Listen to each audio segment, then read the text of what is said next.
بسم الله الرحمن الرحيم. دي شقة في الدور العاشر، رابع نمرة من الشارع 25. شقة في منطقة توسط اسكندرية. شقة نصية 120 متر، تشطيب انترلوكس أو السكن، عداد كهرباء ومية والغاز موجود في العمارة على التوصيل.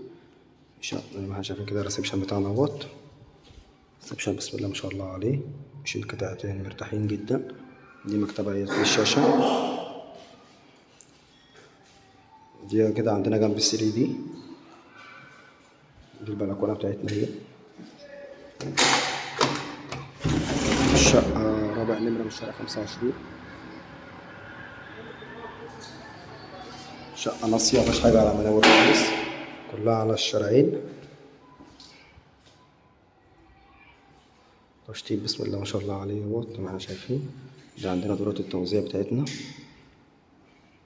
ده كده الحمام، شايل القعدة والبانيو والحوض اهوت مرتاحين. الحمام بتاعه مرتاح، المكان كله راكب. دي كده المطبخ بتاعنا مرتاح، شيل كل الأجهزة مرتاحة، مكان التلاجة والبوتاجاز والغسالة تحت الرخامة اهيت.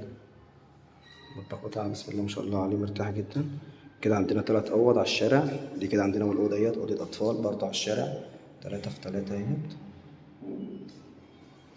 دي كده عندنا أوضة النوم 4 في 4.5 برضه على الشارع. أوضة بسم الله ما شاء الله عليها مرتاحة جدا زي ما احنا شايفين اهيت، كلها جبسن بورد.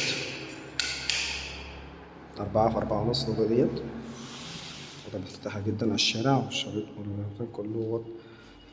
الشقة مش ناقصة أي مصروف خالص. دي الأوضة التالتة اهيت برضه فيها البلكونة، الشقة كلها جبسن بورد زي ما احنا شايفين. دي البلكونة بتاعتنا اهيت. شقة رابع نمرة من الشارع 25 زي ما احنا شفنا. شقة دور عاشر ناصية 120 متر، عداد كهرباء ومية والغاز موجود في العمارة على التوصيل. أسانسير شغال، البرج 15 دور. ربنا يبارك يا صاحبي إن شاء الله. السلام عليكم ورحمة الله وبركاته.